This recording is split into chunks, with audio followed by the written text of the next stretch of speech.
ಒಂದು ಡಾನ್ಸರ್ಸ್ದೊಂದು reality show ಬರ್ತಾಯಿತ್ತು. ಅಲ್ಲಿಗೆ ನಾನು ಸೈಡ್ ಡಾನ್ಸರ್ ಆಗಿ ನನ್ನ ಈ 10th ಬೋರ್ಡ್ ಎಕ್ಸಾಮ್ ಅಂತಲೂ ಕೂಡ ನಾನು ನೋಡಿದೆ. ಕಣ್ಣಿಂದ ನಾನು ಆ ಕಾರ್ಯಕ್ರಮಕ್ಕೆ ಹೋಗಿದ್ದೆ. ಮುಂಚಿಂದನೂ ಅದೊಂದು ತುಡಿತ ಭಾಳ ಇರ್ತಿತ್ತು ನನಗೆ. ಏನೋ ಒಂದು ಮಾಡಬೇಕು, ಆದರೆ ಏನು ಅಂತ ಗೊತ್ತಿರಲ್ಲ. ಏನೋ ಒಂದು ಮಾಡಬೇಕು, ನಾನು ಓದಬೇಕು, ಹೌದು, ಅದ್ರ ಜೊತೆ ಏನೋ ಒಂದು ಕಲ್ತ್ಕೋಬೇಕು, ಏನೋ ಒಂದು ಮಾಡಬೇಕು ಅಂತ. ಆ್ಯಂಡ್ ನನಗೆ ಅವಾಗ ದುಡ್ಡು ಯಾಕೆ ಬೇಕಿತ್ತು ಅಂತಂದರೆ, ನಾನು ಹೇಳಿದ್ನಲ್ಲ, ಸಂಗೀತ ನೃತ್ಯ ಕಲಿಬೇಕು ಅನ್ನೋ ಬಹಳ ಹಂಬಲ. ಅಂದರೆ if you really want something in life, ಅದು ನಿಮ್ಮ ಹತ್ರ ಹೇಗೆ ಹುಡ್ಕೊಂಡು ಬರುತ್ತೆ ಅನ್ನೋದಕ್ಕೆ ನಾನು ಅದನ್ನು I am a very strong believer of it. ಜಯದೇವರ ಅಷ್ಟಪದಿ ಅಂತ ಬರ್ತಿತ್ತು. ಸೊ ಸಂಗೀತ ಅಂತಂದರೆ ನನಗೊಂದು ಇಟ್ಸ್ ಅನ್ ಇಂಟಿಗ್ರಲ್ ಪಾರ್ಟ್. ನನ್ನ ಈ 10th ಬೋರ್ಡ್ ಎಕ್ಸಾಮ್ ಅಂತಲೂ ಕೂಡ ನಾನು ನೋಡಿದೆ. Sometimes destiny takes you. ನೀವು ಬದುಕನ್ನು ನೀವು ನಡ್ಸ್ಕೊಂಡು ಹೋಗೋದಿಲ್ಲ, ಬದುಕು ನಿಮ್ಮನ್ನು ನಡ್ಸ್ಕೊಂಡು ಹೋಗುತ್ತೆ ಅಂತ. ಬಹುಶಃ ನನ್ನ ಕಥೆಯಲ್ಲೂ ಅದೇ ಅಂತ ಅನಿಸುತ್ತೆ. ನನ್ನ ಜೀವನವನ್ನು ಬದಲಾಯಿಸಿದಂಥ ಗುರು ನರಹರಿ ದೀಕ್ಷಿತ್. ಖಂಡಿತವಾಗ್ಲೂ ಇಸ್ಕಾನ್ ಆಗ್ತಾನೆ ಇದ್ದು ಇಸ್ಕಾನ್ ಕನಕಪುರ. ಸೊ ಇಸ್ಕಾನ್ ಕನಕಪುರದಲ್ಲಿ ಇದ್ದಂಥ ಕಾಂಪಿಟೇಷನ್ ಅದು. ಇಸ್ಕಾನ್ ರಾಜಾಜಿನಗರಕ್ಕೆ ಹೋಗ್ಬಿಟ್ಟಿದ್ದೀನಿ, ಒಬ್ಬಳೇ ಹೋಗಿದ್ದೀನಿ ಬಸ್ ಹತ್ಕೊಂಡು. ಯಾವ ಏಜ್? 9ನೇ ಕ್ಲಾಸು. ಹಾಂ, 14 ವರ್ಷ ನನಗೆ. ಭಾನುವಾರ ನಡೆದಿದ್ದಂಥದ್ದು ಕಾರ್ಯಕ್ರಮ ಅದು. ಸೊ ಮನೇಲಿ ನಾನು ಈ ಥರ ಕಾಂಪಿಟೇಷನ್ ಇದೆ, ಹೋಗ್ತಾ ಇದ್ದೀನಿ ಅಂತ ಹೇಳಿಬಿಟ್ಟಿದ್ದೀನಿ ಅಷ್ಟೇ. ಅವರು ಆಯಿತು ಸರಿ, ಬಹುಶಃ ಸ್ಕೂಲಿಂದ ಕರ್ಕೊಂಡು ಹೋಗ್ತಾ ಇದ್ದಾರೆ ಅಂತ ಅವ್ರು ಅಂದ್ಕೊಂಡಿದ್ದಾರೆ. ನನಗೇನು ಅಂತಂದರೆ ಆ ಸೆಕ್ಷನಲ್ಲಿ ನಾನು ಒಬ್ಬಳೇ ಹೋಗಿ ಪಾರ್ಟಿಸಿಪೇಟ್ ಮಾಡಿ ಗೆದ್ದಿದ್ದಂಥದ್ದು. ಆಗ ನಾನು ಕ್ಯಾಸೆಟ್ಗಳನ್ನ ತಗೊಂಬಂದು ಜಯದೇವರ ಅಷ್ಟಪದಿ ಅಂತ ಬರ್ತಿತ್ತು. ಕರ್ನಾಟಕ ಶಾಸ್ತ್ರೀಯ ಸಂಗೀತದಲ್ಲಿ ಅತ್ಯಂತ ಒಂದು ಟಫೆಸ್ಟ್ ಪ್ರಕಾರ ಅದು. ಅದನ್ನು ಕೇಳಿ ಕೇಳಿ ಕೇಳಿ ಕೇಳಿ ವಾರಗಟ್ಟಲೆ ಅದನ್ನು ಕೇಳಿ ನಾನು ಕಲ್ತ್ಕೊಂಡಿದ್ದೆ. ನಾನು ತಪ್ಪು ಅಡ್ರೆಸ್ಸಿಗೆ ಹೋಗ್ಬಿಟ್ಟೆ ಅಂತ ಹೇಳಿ ಇನ್ನೂ ನೆನಪಿದೆ. ನನ್ನ ಚೈಲ್ಡ್ಹುಡ್ ಫ್ರೆಂಡ್ ನಾನು ಕಾಯಿನ್ ಬೂತ್, ಅವಾಗೆಲ್ಲ ಫೋನೆಲ್ಲ ಎಲ್ಲಿರ್ತಿತ್ತು, ತಪ್ಪು ಅಡ್ರೆಸ್ಸಿಗೆ ಹೋದೆ ಅಂಥೇಳಿ ಕಾಯಿನ್ ಅವಳಿಗೆ ಫೋನ್ ಮಾಡಿ ಆಲ್ಮೋಸ್ಟ್ ನಾನು ಒಂದು 10 ನಿಮಿಷ ಅವಳ ಹತ್ರ ಫೋನಲ್ಲಿ ಹತ್ತಿದ್ದೀನಿ. ನನಗೆ ಹಿಂಗಾಗೋಯ್ತು, ನನಗೆಲ್ಲೋ. ಅವಳು ಪರವಾಗಿಲ್ಲ ಕಣೆ, ಮುಂದಿನ ವರ್ಷ ಮಾಡುವಂತೆ, ಹೋಗುವಂತೆ ಅಂತ. ನಾನು ಹೇಳ್ತಾ ಇರುವಂಥದ್ದು ಒಂದೊಂದು ಸಣ್ಣ ಸಣ್ಣ ಕಾಂಪಿಟೇಷನ್ ಅಥವಾ ಯಾವುದೋ ಒಂದು ವೇದಿಕೆ ಅನ್ನುವಂಥದ್ದು ಅಷ್ಟು ಇಂಪಾರ್ಟೆಂಟ್ ಆಗಿದ್ದಂಥ ಟೈಮ್ ಅದು. ಸಂಗೀತ ನಾನು ಫಾರ್ಮಲ್ಲಾಗಿ ಕಲಿಯೋಕ್ಕೆ ಶುರು ಮಾಡಿದೆ ತುಂಬ ಲೇಟಾಗಿ ನನ್ನ ಲೈಫಲ್ಲಿ. ನನಗೆ ಮ್ಯೂಸಿಕ್ ಅಂದರೆ ತುಂಬ ಮುಂಚಿಂದನೂ ಭಾಳ ಇಷ್ಟ ಆಯಿತು. ನಮ್ಮ ತಾಯಿ ನಾನು 1 ವರ್ಷ, ನನಗೆ 9 ತಿಂಗಳು 10 ತಿಂಗಳಿದ್ದಾಗ ಅವರು ತೀರ್ಕೊಂಡಿದ್ದು. ಸೊ ಆ ಒಂದು 8-9 ತಿಂಗಳು ನನ್ನನ್ನು ಅವರು ನೋಡ್ಕೊಂಡಿದ್ದಂಥದ್ದು. ಅವ್ರು ನನಗೆ ಹಾಡು ಹೇಳಿ ಹೇಳಿ ಮಲಗಿಸ್ತಿದ್ರಂತೆ. ನಾನು ಹಾಡು ಹೇಳಿದ್ರೇ ಮಲ್ಕೋತಿದ್ದಂತೆ, ಇಲ್ಲ ನಾನು ಅಳ್ತಾ ಇದ್ದಂತೆ. ನಮ್ಮ ತಾಯಿ ಹೇಳ್ತಾ ಇರ್ತಾರೆ ಈ ಕಥೆನ ನನಗೆ.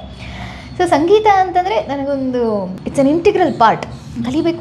ಕಲಿಬೇಕು ಅನ್ನೋ ಹಂಬಲ. ಆದರೆ ಕಲಿಯೋ ಅವಕಾಶ ಇರ್ತಿರಲ್ಲ. ಮೇಬಿ ನಿಮ್ಗೆ ಇದೆಲ್ಲ ಫೀಲ್ ಬಂದಿದ್ದು ನಿಮ್ಮ ಮುತ್ತಾತ ಹೇಳ್ತಾ ಇದ್ರಲ್ಲ, ಮಹಾರಾಜರು ಇರ್ಬೋದು ಅಂತ ಅನ್ಸುತ್ತೆ.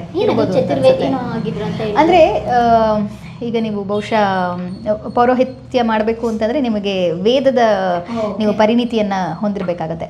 ಸೊ ಹಾಗೆ ನಮ್ಮ ತಾತನ ಹತ್ರ ಎಲ್ಲ, ನಮ್ಮ ಚಿಕ್ಕ ತಾತ ನಾನು ನೋಡಿದ್ದೀನಿ ಅವರನ್ನು. ನಮ್ಮ ದೊಡ್ಡ ತಾತ ಹತ್ರ ಎಲ್ಲ ಬಂದರೆ ಯಾರಾದರೂ ಬಂದರೆ ಕೇಳೋರಂತೆ. ನಮ್ಮ ಊರ ಕಡೆ ಎಲ್ಲ ಬಂದು ಕೇಳುವಂಥದ್ದು, ಇವತ್ತು ನಮ್ಮ ಹಸು ಕಳೆದು ಹೋಗಿದೆ ಅಂತ. ಅವರು ಅದು ಲೆಕ್ಕ ಆ ನಿಮಿಷದ್ದು ಆ ಕ್ಷಣದ್ದು ಲೆಕ್ಕಾಚಾರ ಹಾಕಿ ಈ ದಿಕ್ಕಲ್ಲಿ ಹೋಗು ನಿನಗೆ ಹಸು ಸಿಗುತ್ತೆ ಅಂತ ಹೇಳೋರಂತೆ. ಸೊ ಆ ರೀತಿ ಒಂದು ಭಾಳ ಶಾಸ್ತ್ರೋಕ್ತ ಪರಂಪರೆಯಿಂದ ಬಂದಂಥದ್ದು. ಸೊ ನನಗೆ ಐ ಡೋಂಟ್ ನೋ, ಮುಂಚಿಂದನೂ ಅದೊಂದು ತುಡಿತ ಭಾಳ ಇರ್ತಿತ್ತು ನನಗೆ. ಏನೋ ಒಂದು ಮಾಡಬೇಕು, ಆದರೆ ಏನು ಅಂತ ಗೊತ್ತಿರಲ್ಲ. ಏನೋ ಒಂದು ಮಾಡಬೇಕು, ನಾನು ಓದಬೇಕು, ಹೌದು, ಅದ್ರ ಜೊತೆ ಏನೋ ಒಂದು ಕಲ್ತ್ಕೋಬೇಕು, ಏನೋ ಒಂದು ಮಾಡಬೇಕು ಅಂತ. ನನಗಿನ್ನೂ ನೆನಪಿದೆ, ನಾನು 10ನೇ ಕ್ಲಾಸಲ್ಲಿ ಇರಬೇಕಾದಾಗ ಡಾನ್ಸ್ ಕರ್ನಾಟಕ ಡಾನ್ಸ್ ಇವಾಗ ಏನು ಸೀಸನ್ ಬರ್ತದೆ, ಹಾಗೇನು ಝೀ ಭಾಳ ಪ್ರಚಲಿತ ಹೊಂದಿರಲಿಲ್ಲ. ಸ್ಟಾರಲ್ಲಿ ಒಂದು ಡಾನ್ಸರ್ಸ್ದೊಂದು ರಿಯಾಲಿಟಿ ಶೋ ಬರ್ತಾಯಿತ್ತು. ಅಲ್ಲಿಗೆ ನಾನು ಸೈಡ್ ಡಾನ್ಸರ್ ಆಗಿ ಹೇಗೆ ನನ್ನ ಒಂದು ಟ್ಯೂಷನ್ ಮೂಲಕ ಯಾರ್ದೋ ಕನೆಕ್ಷನು, ಯಾರಿಂದನೋ ಅಲ್ಲಿ ಇನ್ಯಾರಿಗೋ ಪರಿಚಯ ಆಗೋದು, ಅವರಿಂದ ನಾನು ಆ ಕಾರ್ಯಕ್ರಮಕ್ಕೆ ಹೋಗಿದ್ದೆ. ನನ್ನ ಈ 10th ಬೋರ್ಡ್ ಎಕ್ಸಾಮ್ ಅಂತಲೂ ಕೂಡ ನಾನು ನೋಡಿದೆ. ಕಂಟಿನ್ಯೂಸ್ಸು ನಮ್ಮ ತಂದೆ ನನಗೆ ಇನ್ನೂ ನೆನಪಿದೆ. ಅಲ್ಲಿ ಬಂದು ಅವರು ಡಾನ್ಸ್ ಮಾಸ್ಟರ್ ಹತ್ರ 10th ಎಕ್ಸಾಮ್ ಇದೆ ಅವಳಿಗೆ, ನಿಮ್ಗೆ ಅರ್ಥ ಆಗ್ತಿಲ್ವಾ, ನಾನಿನ್ನು ಅವಳನ್ನ ಮನೆಗೆ ಕೂಡ ಹಾಕ್ತೀನಿ, ಕಳಿಸೋದಿಲ್ಲ ನಿಮ್ಮ ಹತ್ರ ಅಂತ ಹೇಳಿ ಕೊನೆಗೆ ಇನ್ನೇನು 1 ತಿಂಗಳಿದೆ ಅಂತ ಹೇಳಬೇಕಾದಾಗ ನಾನು ವಾಪಸ್ ಹೋಗಿದ್ದಂಥದ್ದು. ಅಂದರೆ ಪಬ್ಲಿಕ್ ಲೈಫ್ ಅಥವಾ ಮಾಡಿದ್ದೀವಿ, ರಿಯಾಲಿಟಿ ಶೋ ಅಲ್ಲಿ ಮಾಡಿದ್ವಿ. ಆ್ಯಂಡ್ ಅದರಲ್ಲಿ ವಿನ್ನರ್ ಕೂಡ ಆದ್ವಿ ನಾವು ಆ ರಿಯಾಲಿಟಿ ಶೋ ಅಲ್ಲಿ. ಖುಷಿ, ಸಿಕ್ಕಾಪಟ್ಟೆ ಖುಷಿ. ನಿಮ್ಮ ಮನೇಲೆಲ್ಲ ಮಗಳು ಟಿವಿಲಿ ಬರ್ತಾ ಇದ್ದಾಳೆ ಅಂತೆಲ್ಲ ನೋಡಿದ್ರು.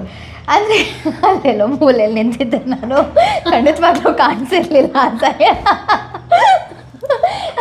ಈಗ ಹೆಂಗೆ ನೀವು ರಿಯಾಲಿಟಿ ಶೋ ನೋಡಿದ್ರೆ ಒಂದು 20 ಜನ ಡಾನ್ಸರ್ಸ್ ಇರ್ತಾರೆ, ಅದರಲ್ಲಿ ಒಂದು 20 ಜನದಲ್ಲಿ ಕೊನೆಯದ್ರಲ್ಲಿ ಎಲ್ಲೋ ನಿಂತ್ಕೊಂಡಿದ್ದೆ ನಾನಷ್ಟೇ. ನಾನು ಬಂದ ಹೋದ ಅಂತಲೂ ಗೊತ್ತಿಲ್ಲ ಯಾರಿಗೂ. ಸೊ ಆ ರೀತಿ ಇದ್ದಂಥ ಟೈಮ್. ಬಟ್ ಏನು ಅಂತಂದರೆ ಓಕೆ, ನಾನು ಅದೇ ಹೇಳ್ತಾ ಇದ್ದೆ, ಎವ್ರಿ ಸ್ಟೇಜ್, ಪ್ರತಿ ವೇದಿಕೆ ನನಗೆ ಭಾಳ ಇಂಪಾರ್ಟೆಂಟ್ ಅಷ್ಟೇ. ಅಲ್ಲಿ ಹೋಗಬೇಕು, ಅಲ್ಲಿ ನನ್ನನ್ನು ನಾನು ಗುರುತಿಸ್ಕೊಳ್ಬೇಕು, ಅಲ್ಲಿಂದ ಇನ್ನೊಂದೇನೋ ಸಿಗ್ಬೋದು, ಅಲ್ಲಿಂದ ಒಂದು ಅವಕಾಶ. ಸೊ ಹಾಗೆ ಮಾಡ್ತಾ ಇದ್ದಂಥದ್ದು ನಾನು ಅದೇ ಹೇಳ್ತೀನಿ, ಸಮ್ಟೈಮ್ಸ್ ಡೆಸ್ಟಿನಿ ಟೇಕ್ಸ್ ಯು. ನೀವು ಬದುಕನ್ನು ನೀವು ನಡ್ಸ್ಕೊಂಡು ಹೋಗೋದಿಲ್ಲ, ಬದುಕು ನಿಮ್ಮನ್ನು ನಡ್ಸ್ಕೊಂಡು ಹೋಗುತ್ತೆ ಅಂತ ಬಹುಶಃ ನನ್ನ ಕಥೆಯಲ್ಲೂ ಅದೇ ಅಂತ ಅನಿಸುತ್ತೆ. ಸೊ ನಾನು 10th ಓದೋ ತನಕನೂ ನಾನು ಖಂಡಿತವಾಗ್ಲೂ ಅಂದ್ಕೊಂಡಿರಲಿಲ್ಲ. ಅಂದರೆ ಇದೆಲ್ಲ ಸೈಡಲ್ಲಿ ಏನೋ ಒಂದಿಷ್ಟು ಕಲಿತಾ ಇದ್ದೆ, ಮಾಡ್ತಾ ಇದ್ದೇ ಇತ್ತು. ನಾನು ಯಾವಾಗ ನಾನು ಹೇಳಿದ್ನಲ್ಲ ನಿಮಗೆ ಇಸ್ಕಾನ್ ಎಪಿಸೋಡ್ ಆದಮೇಲೆ, ಇಲ್ಲ ನಾನು ಸೀರಿಯಸ್ಸಾಗಿ ಸಂಗೀತ ಕಲಿಬೇಕು ಅಂತ ನಾನು ಅಂದ್ಕೊಂಡೆ. ಹೀಗೆ ಯಾರ್ಯಾರನ್ನೋ ಕೇಳಬೇಕಾದಾಗ ಆಗ ಹೇಳಿದ್ರು, ಅಲ್ಲಿ ಮನೇಲಿ ಸಪೋರ್ಟಿವ್ ಆಗಿದ್ರು, ನೀನು ಡ್ಯಾನ್ಸು ಸಂಗೀತ ಏನೇ ಮಾಡು ಅಂತ. ಮಾಡಬೇಡ ಅಂತ ಯಾವತ್ತೂ ಹೇಳಿಲ್ಲ. ಆದರೆ ಅವರಿಗೆ ಈಗ ನಾನು ಸಂಗೀತ ಕಲಿಬೇಕು ಅಂತಿದ್ರೆ ಕಲಿ ಎನ್ನುವರು ಅಷ್ಟೇ. ಯಾರ ಹತ್ರ ಹೋಗಬೇಕು, ಯಾರ ಹತ್ರ ಕಲಿಬೇಕು, ಎಲ್ಲಿ ಏನು ಎತ್ತ ಏನು ಗೊತ್ತಿಲ್ಲ. ಆ್ಯಂಡ್ ನಾನು ಅವ್ರ ತಪ್ಪು ಸರಿ ಅಂತ ನಾನು ಹೇಳೋದಿಲ್ಲ. ಅವರ ಬದುಕನ್ನು ನಿಲ್ಲಿಸ್ಕೊಳ್ಳೋದ್ರಲ್ಲಿ ಅವರು ಹೋರಾಟ ನಡೆಸ್ತಾಯಿದ್ರು. ಓಕೆ, ನಾನೊಂದು ಮನೆ ಕಟ್ಟಬೇಕು, ನಾವು ಏನು ಕೆಲಸದಲ್ಲಿ ಇರಬೇಕಾದಾಗಲೇ ನಮ್ಮ ಬದುಕನ್ನು ನಾವು ನಿಲ್ಲಿಸ್ಕೊಳ್ಬೇಕು ಅನ್ನೋ ಹೋರಾಟ ನಮ್ಮ ತಂದೆ ತಾಯಿದು. ನಾನೇನೋ ಮಾಡಬೇಕು, ನಾನು ಏನೋ ಇದು ಮಾಡಬೇಕು, ನಾನು ಏನೋ ಗಳಿಸ್ಬೇಕು ಅನ್ನೋ ಹೋರಾಟ ನಂದು. ಸೊ ಎರಡೂ ಅಪೋಸಿಟ್ ದಿಕ್ಕುಗಳಲ್ಲಿ ನಾವು ಹೋರಾಟವನ್ನು ನಡೆಸ್ತಾ ಇದ್ವಿ. ಆದರೆ ಅವರಿಗೇನು ಅಂತಂದರೆ, ಓಕೆ, ಒಂದು ಬೇಸಿಕ್ ನೀಡ್ಸನ್ನು ಕೊಟ್ಟು, ಒಂದು ಎಜುಕೇಷನನ್ನು ಕೊಟ್ಟು, ಅವ್ರ ಕಾಲ ಮೇಲೆ ಅವ್ರು ನಿಂತ್ಕೊಳ್ಳೋ ಹಾಗಾದರೆ ಅಲ್ಲಿ ತನಕ ನಾವು ಆ ಶ್ರಮನ ನಾವು ವಹಿಸಬೇಕು ಅನ್ನೋದು ಅವ್ರದ್ದು. ನಾನು ಇದೆಲ್ಲ ನನಗೆ ಬೇಕು, ಹೌದು, ಆದರೆ ಇದನ್ನು ಮೀರಿದೇನೋ ಇದೆ ನನ್ನ ಬದುಕು, ಅದರ ಹುಡುಕಾಟದಲ್ಲಿ ನಾನು. ಸೊ ಈ ರೀತಿಯಾದಂಥ ಹುಡುಕಾಟಗಳಲ್ಲಿ ಎಷ್ಟೋ ಬಾರಿ ಸಂಘರ್ಷಗಳು ನಡೆದಿರೋದು ಉಂಟು. ನನಗೆ MD ಪಲ್ಲವಿ ಅಂತಂದರೆ ಭಾಳ ಇಷ್ಟ. ಆಗ ನಾನು ಒಂದು 10 ಕ್ಯಾಸೆಟ್ ತೊಗೊಂಡ್ಬಿಟ್ಟಿದ್ದೆ MD ಪಲ್ಲವಿದು. ಭಾಳ ದುಡ್ಡಾಗ್ಬಿಟ್ಟಿತ್ತು ಅದ್ರದ್ದು. ನಮ್ಮ ತಂದೆ ಆ ಕ್ಯಾಸೆಟ್ಗಳನ್ನೆಲ್ಲ ಈಗ ಹೋಗಿ ವಾಪಸ್ ಬರದಿದ್ರೆ ನೀನು ಮನೆಯೊಳಗೆ ಬರೋಂಗಿಲ್ಲ ಅಂತ ಹೇಳಿದರು. ಹಾಗಂತ ಅಂದರೆ ಅವ್ರ ತಪ್ಪು ಅಂತ ನಾನು ಹೇಳಲ್ಲ. ಯಾಕೆ ಅಂತಂದರೆ ಮನೆಗೆ ಇದ್ದಂತಹ ಒಂದು ಬಜೆಟ್ನಲ್ಲಿ ಬಹುಶಃ ಇದಕ್ಕೆ ವಿನಿಯೋಗಿಸೋದಕ್ಕೆ ಅವಕಾಶಗಳಿರ್ತಿರಲಿಲ್ಲ ಅಂಥ ಸಂದರ್ಭದಲ್ಲಿ. ಆದರೂ ಕೂಡ ಎಲ್ಲೋ ಹೋಗೋದು, ಯಾರ್ದೋ ನನ್ನ ಫ್ರೆಂಡ್ ಮನೇಲಿದ್ದಂಥ MD ಪಲ್ಲವಿ ಕ್ಯಾಸೆಟ್ ಕೇಳುವಂಥದ್ದು, ಹಾಡು ಕೇಳುವಂಥದ್ದು. ಈ ಗಂಟೆಗಟ್ಟಲೆ ಏನು ಮಾಡೋದು ಅಂದರೆ ಹಾಡು ಕೇಳೋದು ಅಷ್ಟೇ. ಒಂದೇ ಹಾಡನ್ನು 10 ಸರಿ ಕೇಳಿದ್ದೀನಿ, 20 ಸತಿ ಕೇಳಿದ್ದೀನಿ. ಸೊ ಬದುಕಿನಲ್ಲಿ ನಾನು ಎಷ್ಟೋ ಸತಿ ನಾನು ಅನ್ಕೋತಿರ್ತೀನಿ, ನಾನು ಪ್ರತಿದಿನ ಬೆಳಗ್ಗೆ ಎದ್ದ ತಕ್ಷಣ, ನೀವು ಗಮನಿಸಿದ್ರೋ ಇಲ್ವೋ ಗೊತ್ತಿಲ್ಲ, ಅಲ್ಲಿ ತಿರುಪತಿಯಿಂದ ಬಂದಿರುವಂಥ ಒಂದು ಐಡಲ್ ಇದೆ ನಮ್ಮ ಮನೇಲಿ. ಅದನ್ನು ನಾನು ಎದ್ದು ನಾನು ನೀರು ಕುಡಿದು ಬಂದ ಮೇಲೆ ಮಾಡುವಂಥದ್ದು. ಅದನ್ನು ಜಸ್ಟ್ ಆನ್ ಮಾಡ್ತೀನಿ. MS ಸುಬ್ಬಲಕ್ಷ್ಮಿ ಅದು ವಿಷ್ಣು ಸಹಸ್ರನಾಮ ಒಂದು ಪಾರ್ಟ್ ರನ್ ಆಗ್ತಾ ಇರುತ್ತೆ. ಆಗ ನಾನು ಯೋಚನೆ ಮಾಡ್ತಿರ್ತೀನಿ, ಏನಾದರೂ ಇರಲಿ, ಒಂದು ಚಿಕ್ಕ ವಯಸ್ಸಿನಲ್ಲಿ ಸಿಗುವಂತಹ ಒಂದು ತಾಲೀಮ್ ಇದೆಯಲ್ಲ, ಅದು ಬಹುಶಃ ಸಿಕ್ಬಿಟ್ಟಿದ್ದರೆ ನಾನು ಹಿಂಗಾಗಿರ್ತಿದ್ನ. ನನ್ನ ಧ್ವನಿನೂ ಕ್ಯಾಸೆಟ್ಗಳಲ್ಲಿ ಬರ್ತಾ ಇದ್ದ. ನಾನು ಬಹುಶಃ ಎಲ್ಲ ಸುತ್ತಾಡಿ ಕಾನ್ಸರ್ಟ್ಸ್ ಕೊಡ್ತಿದ್ನ ಪ್ರತಿದಿನ ಅನ್ಕೋತೀನಿ. But at the same time I am happy that ಇಲ್ಲಿ ತನಕ ಆದರೂ ಬಂದವಲ್ಲ. ಎಷ್ಟೋ ಜನಕ್ಕೆ ತಮ್ಮೊಳಗೆ ಒಂದು ಟ್ಯಾಲೆಂಟ್ ಇದೆ, ಅಥವಾ ತಮ್ಮಲ್ಲಿ ಒಂದು ಧ್ವನಿ ಇದೆ, ತಾವೇನೋ ಮಾಡಬಹುದು ಜೀವನದಲ್ಲಿ ಅನ್ನೋ ಒಂದು ಅವಕಾಶನೇ, ಅಥವಾ ಎಷ್ಟು ಅರ್ಧ ಜೀವನ ಕಳೆದುಬಿಟ್ಟಿರ್ತಾರೆ, ಅಲ್ಲಿ ತನಕ ಗೊತ್ತೇ ಇರೋದಿಲ್ಲ. But I am happy about it. So ನಾನಾಗಲೇ ಹೇಳ್ತಾ ಇದ್ದ ಹಾಗೆ ಯಾರೋ ನನಗೆ ಹೇಳ್ತಾರೆ, ನರಹರಿ ದೀಕ್ಷಿತ್ ಅಂತ ಒಬ್ಬರು ಇರ್ತಾರೆ, ಸಂಗೀತ ಕಲಿಸ್ಕೊಡ್ತಾರೆ, ನೀವು ಅವ್ರ ಹತ್ರ ಕೇಳಬೇಕು. ನೀವು believe it or not, Nandini 1 ವರ್ಷ ಹುಡುಕಿದ್ದೀನಿ ಅವ್ರನ್ನ ನಾನು. 1 ವರ್ಷ ಗಿರಿನಗರದಲ್ಲಿ ಅಲ್ಲೆಲ್ಲೋ ಬರ್ತಾರೆ ಅವರು. ಆಲ್ಮೋಸ್ಟ್ ಒಂದು 15 ಬ್ರಾಂಚಸನ್ನು ಬೆಂಗಳೂರಲ್ಲಿ ನಡೆಸ್ತಾಯಿದ್ರು. ಅಲ್ಲೆಲ್ಲೋ ಬರ್ತಾರೆ ಅಂತ ಗೊತ್ತು, ಎಲ್ಲ ಬರ್ತಾರೆ ಗೊತ್ತಿಲ್ಲ. ಹೀಗೆ ಒಂದಿನ ಹುಡ್ಕೊಂಡು ಹೋಗಿದ್ದೀನಿ. ಅಂದರೆ ವಾರದಲ್ಲಿ ಒಂದೇ ದಿನ ಅವ್ರು ಬರೋದು, ಯಾವ ದಿನ ಅಂತ ಗೊತ್ತಿಲ್ಲ. ಪ್ರತಿ ವಾರ ಬೇರೆ ಬೇರೆ ಕಡೆ ಹೋಗಿ ಬ್ರಾಂಚಸ್ ಮಾಡ್ತಾರೆ ಅವರು. ಫೋನ್ ಇಲ್ಲ ಅವಾಗ, ಬೇರೆ ಫೋನ್ ಇಲ್ಲ, ಕಾಯಿನ್ ಬೂತು. ಅದೇ ಗ್ರೇಟ್. ಗ್ರೇಟ್ ಅದು. ₹1 ಕಾಯಿನ್ ಸಿಗಬೇಕಲ್ಲ, ಎಲ್ಲಿರುತ್ತೆ ₹1 ಕಾಯಿನು? ₹1 ಕಾಯಿನ್ ಸಿಗಬೇಕು ಅಂತಂದರೆ ತರಕಾರಿ ತಗೊಂಡಾಗ ಆ ₹1 ಕಾಯಿನ್ ಉಳಿಸ್ಕೊಂಡು ಅದರಲ್ಲಿ ಒಂದು ₹10 ಉಳಿಸ್ಬಿಟ್ವಿ ಅಂತಂದರೆ ದಟ್ಸ್ ಅ ಗ್ರೇಟ್ ಥಿಂಗ್. ಅದಕ್ಕೂ ಲೆಕ್ಕ ಕೊಡಬೇಕು. ₹10 ಹೆಂಗೆ ಮಿಸ್ ಆಯಿತು? ಇದೆಷ್ಟು ಕೊತ್ತಂಬರಿ ಸೊಪ್ಪು ಫ್ರೀಯಾಗಿ ಕೊಡ್ತಾನಲ್ಲ ಅವರು, ದುಡ್ಡು ಆಗಿಸ್ಕೊಂಡ? ಇಲ್ಲ, ರೇಟ್ ಜಾಸ್ತಿ. ಅಂದರೆ ನಾನು ಹೇಳ್ತಾ ಇರೋವಂಥದ್ದು, ಆ ಅನುಭವಗಳ ಜೀವನದಲ್ಲಿ ಬರಬೇಕು ಅನ್ನುವಂಥದ್ದು. ಸೊ 1 ವರ್ಷ ಅವರನ್ನು ಹುಡುಕಿದ್ದೀನಿ ನಾನು. ಒಂದು ದಿನ ಆಮೇಲೆ ಬಿಟ್ಬಿಟ್ಟೆ ನಾನು, ಸರಿ ಅಂತ. ಅಂದರೆ if you really want something in life, ಅದು ನಿಮ್ಮ ಹತ್ರ ಹೇಗೆ ಹುಡ್ಕೊಂಡು ಬರುತ್ತೆ ಅನ್ನೋದಕ್ಕೆ ನಾನು ಅದನ್ನು I am a very strong believer of it. ನಾನು ನ್ಯಾಷನಲ್ ಕಾಲೇಜ್ಗೆ ಸೇರ್ಕೋತೀನಿ ನನ್ನ PUC ಫಸ್ಟ್ ಇಯರಿಗೆ. ಒಂದು ಕಾಂಪಿಟಿಷನಿಗೆ, ಆ ಕಾಂಪಿಟಿಷನಲ್ಲಿ ನಾನು ಇರೋದಿಲ್ಲ, ನಾನು ಅದರದ್ದು ಜಸ್ಟ್ ಒಂದು ಉಸ್ತುವಾರಿ, ಬಿಕಾಸ್ ಫ್ರೆಷರ್ಸಿಗೆ ಆ ಕಾಂಪಿಟೇಷನ್ಗೆ ಎಂಟ್ರಿ ಇರೋದಿಲ್ಲ, ಸೆಕೆಂಡ್ PU ಅವರಿಗೆ ಮತ್ತು ಡಿಗ್ರಿ ಅವರಿಗೆ ಮಾತ್ರ ಇರುವಂಥ ಕಾಂಪಿಟೇಷನ್ ಅದು. ಆ ಕಾಂಪಿಟೇಷನನ್ನು ಜಡ್ಜ್ ಮಾಡೋದಕ್ಕೆ ನರಹರಿ ದೀಕ್ಷಿತ್ ಅವ್ರು ಬರ್ತಾರೆ, ಮ್ಯೂಸಿಕ್ ಕಾಂಪಿಟೇಷನನ್ನು. ನನಗೆ ಯಾರು ಜಡ್ಜು ಅಂತ ಗೊತ್ತಿಲ್ಲ. ಸೊ ಅದೇನು ಕಾರ್ಯಕ್ರಮದೊಂದು ಮಾರ್ನಿಂಗ್ ಏನು ತಯಾರಿರುತ್ತೆ ಅದನ್ನು ಮಾಡಿ ನಾನು ಕ್ಲಾಸಿಗೆ ಹೋಗ್ಬಿಟ್ಟಿರ್ತೀನಿ. ಆಗ ನನ್ನ ಫ್ರೆಂಡ್ ಹೇಳ್ತಾಳೆ ಅವರು ಬಂದಿದ್ದಾರೆ ಅಂತ. ನಾನು ಓಡ್ಕೊಂಡು ಹೋಗ್ತೀನಿ, ಆಯಿತಾ, ಕ್ಲಾಸ್ ಮಧ್ಯದಲ್ಲಿ ಪರ್ಮಿಷನ್ ಕೇಳ್ತೀನಿ, ಅಲ್ಲಿ ಕಾರ್ಯಕ್ರಮದ್ದೇನೋ ನನ್ನ ಕರೀತಿದ್ದಾರೆ ಅಂತ ಹೇಳ್ಕೊಂಡು ಹೋಗ್ತೀನಿ. ನಾನು ಎಷ್ಟು ಹತ್ತಿದ್ದೀನಿ ಅವರು ನೋಡಿ ಅವತ್ತಿನ ದಿನ ಅಂತಂದರೆ ಅವರಿಗೆ ಅರ್ಥ ಆಗ್ತಿಲ್ಲ ಏನಾಗ್ತಾ ಇದೆ ಅಂತ. ನಾನು ಅವ್ರಿಗೆ ಹೇಳಿದೆ, 1 ವರ್ಷದಿಂದ ನಿಮ್ಮನ್ನು ಹುಡುಕ್ತಾ ಇದ್ದೀನಿ, ನಿಮ್ಮ ಹತ್ರ ನಾನು ಸಂಗೀತ ಕಲಿಬೇಕು ಅಂತ, ಆ್ಯಂಡ್ ದಯವಿಟ್ಟು ನನಗೆ ನೀವು ಸಂಗೀತ ಕಲಿಸ್ಕೊಡ್ಬೇಕು ಅಂತ ಹೇಳ್ತೀನಿ. ಆ್ಯಂಡ್ ನನ್ನ ಜೀವನವನ್ನು ಬದಲಾಯಿಸಿದಂಥ ಗುರು ನರಹರಿ ದೀಕ್ಷಿತ್ ಖಂಡಿತವಾಗ್ಲೂ. ಆಯಿತು ಬಾ ನೀನು, ನನ್ನ ಶ್ರೀನಗರದಲ್ಲಿ ಬ್ರಾಂಚ್ ಇರುತ್ತೆ, ನೀನು ಬಾ ಕಲಿಯುವಂತೆ ಸಂಗೀತ ಅಂತ ಹೇಳ್ತಾರೆ. ಸೊ ನಾನು ಕಲಿತಾ ಹೋಗ್ತೀನಿ, ಅವ್ರ ಮನೆಯ ಒಂದು ಭಾಗವಾಗಿಬಿಡ್ತೀನಿ ನಾನು. ಆಮೇಲೆ ಒಂದಿನ ಅವ್ರದ್ದು ಬರ್ತ್ಡೇ ಬರುತ್ತೆ. ಆಗ ನನಗೆ ಆಗ ಈ RJ ಕ್ರೇಜ್ ಇರುತ್ತೆ. ಎಷ್ಟೋ ಜನಕ್ಕೆ ನಿಮಗೆ ಗೊತ್ತಿರ್ಬೋದು, ಈ 2008 2009 ಆ ಸಮಯದ ಮಾತಾಡ್ತಾ ಇದ್ದೀನಿ ನಾನು. ಈ RJಗಳದ್ದು ಕ್ರೇಜ್ ಇರುತ್ತೆ. ಆಗ ನಾನು ಅವರಿಗೆ ಬರ್ತ್ಡೇ ದಿನ ಫೋನ್ ಮಾಡಿ RJ ಥರ ವಿಶ್ ಮಾಡ್ತೀನಿ ಸರಿಗೆ. ಹಿಸ್ ಸೆನ್ಸ್ ನಾನು ಹೇಳುವಂಥದ್ದು.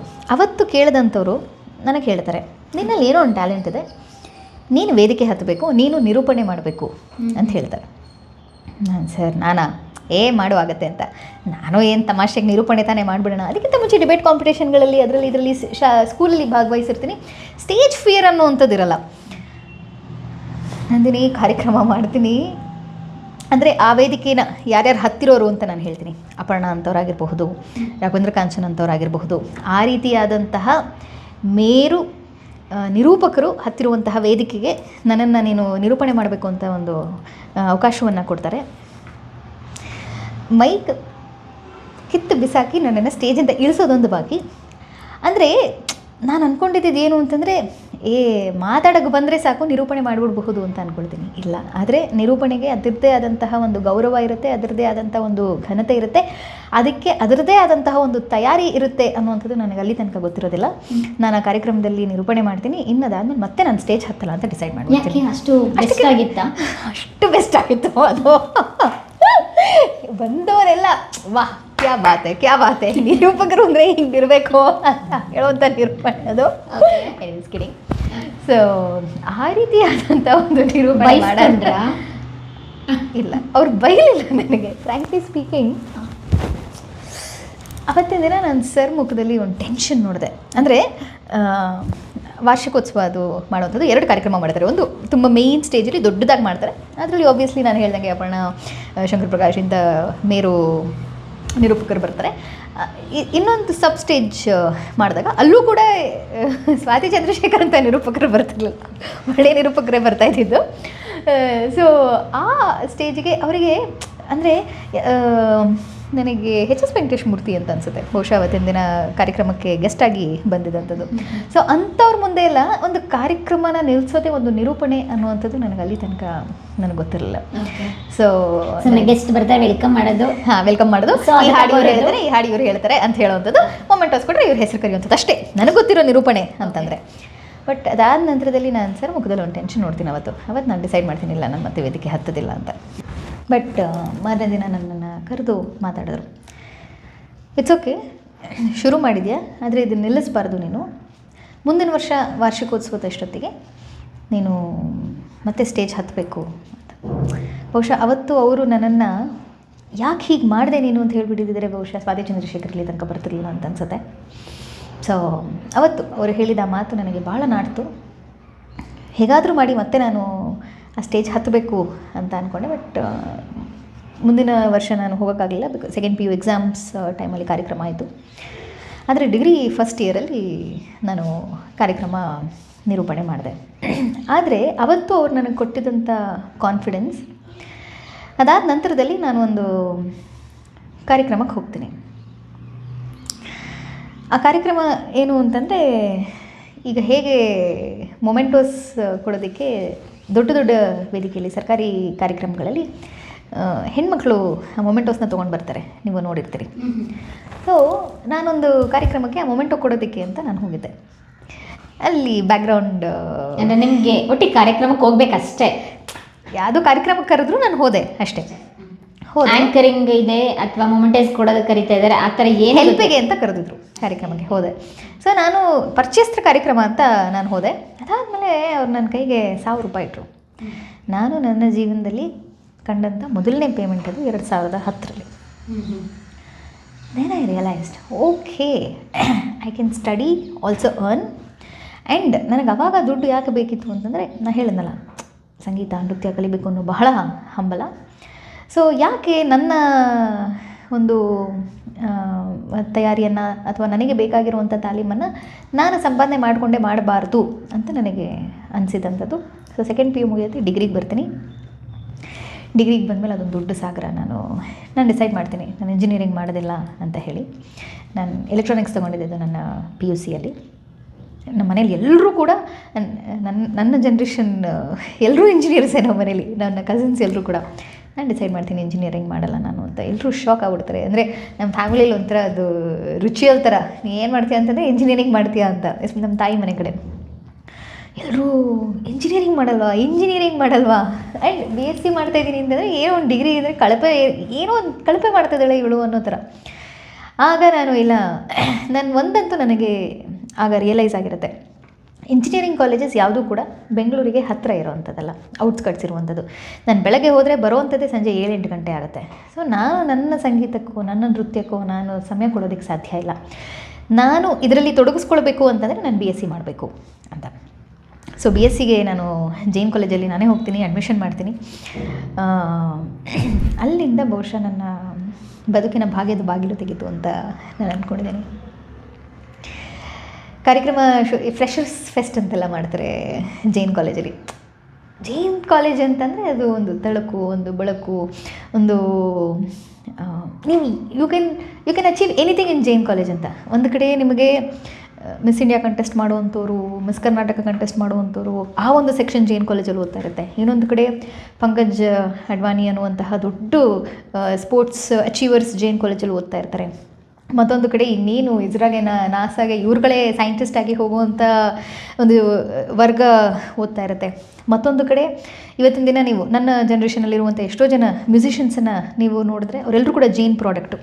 ಸೊ ಈಗ ದೊಡ್ಡ ದೊಡ್ಡ ರಿಯಾಲಿಟಿ ಶೋಗಳಲ್ಲಿ ಅಥವಾ AR ರೆಹಮಾನ್ ಅಕಾಡೆಮಿಗಳಲ್ಲಿ ಹೋಗಿ ಓದ್ತಾ ಇರುವಂಥ ಒಂದು ವರ್ಗ ಜೈನ್ ಕಾಲೇಜಲ್ಲಿ ಸಿಗುತ್ತೆ. ಆ್ಯಂಡ್ ಇನ್ನೊಂದು ಸ್ವಾಭಾವಿಕವಾಗಿ ಜೈನ್ ಕಾಲೇಜ್ ಆಗಿದ್ದರಿಂದ ದೊಡ್ಡ ದೊಡ್ಡ ಬಿಸ್ನೆಸ್ ಮ್ಯಾನ್ಗಳ ಮಕ್ಕಳು, ಅಂದರೆ ನೆಕ್ಸ್ಟ್ ಫ್ಯೂಚರ್ ಯೂನಿಕಾರ್ನ್ಸನ್ನು ತಯಾರು ಮಾಡುವಂತಹ ಒಂದು ವರ್ಗ ಜೈನ್ ಕಾಲೇಜಲ್ಲಿ ಇರುತ್ತೆ.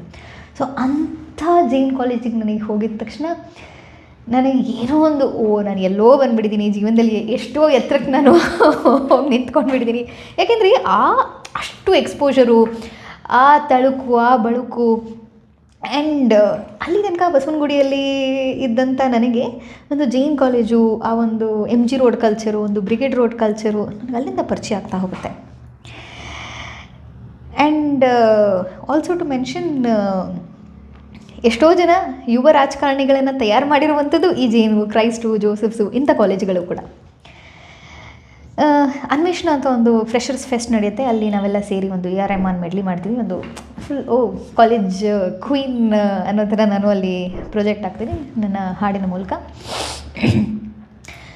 ಅನಿರೀಕ್ಷಿತವಾಗಿ ನಾನು ಆಗಲೇ ಹೇಳಿದೆ, ಬದುಕು ನಿಮ್ಮನ್ನು ಎಲ್ಲಿಗೆ ಕರ್ಕೊಂಡು ಹೋಗಬೇಕು ಅಂತ ಇರುತ್ತೋ ಬದುಕು ನಿಮ್ಮನ್ನು ಅಲ್ಲಿಗೆ ಕರ್ಕೊಂಡು ಹೋಗುತ್ತೆ. ಬಟ್ ಆ ಸಮಯ ಬರಬೇಕು ಅಂತ. ಅನಿರೀಕ್ಷಿತವಾಗಿ ಒಂದು ಕಾರ್ಯಕ್ರಮಕ್ಕೆ ವಂದೇ ಮಾತರಂ ಹಾಡಬೇಕು ಅಂತ ಕರೀತಾರೆ. ನನ್ನ ಸೀನಿಯರ್ ನನ್ನನ್ನು AR ರೆಹಮಾನ್ ಮೆಡ್ಲಿಲಿ ನೋಡಿರ್ತಾರೆ. ಅರ್ಜೆಂಟ್ ಹಾಡಬೇಕು ಬಾಬಾ ಅಂತ ಕರ್ಕೊಂಡು ಹೋಗ್ತಾರೆ. ನಾನು ಅಲ್ಲಿಗೆ ಹೋಗ್ತೀನಿ, ಹಾಡ್ತೀನಿ, ಬರ್ತೀನಿ, ಮುಗಿದೋಯ್ತು. ಅದಾಗಿ ಒಂದು 2-3 ವಾರ ಆದ ನಂತರದಲ್ಲಿ NSSದೊಂದು ಗ್ರೂಪ್ ಮಾಡಿರ್ತಾರೆ. ನಾನು NSSಗೆ ಸೇರ್ಕೋತೀನಿ.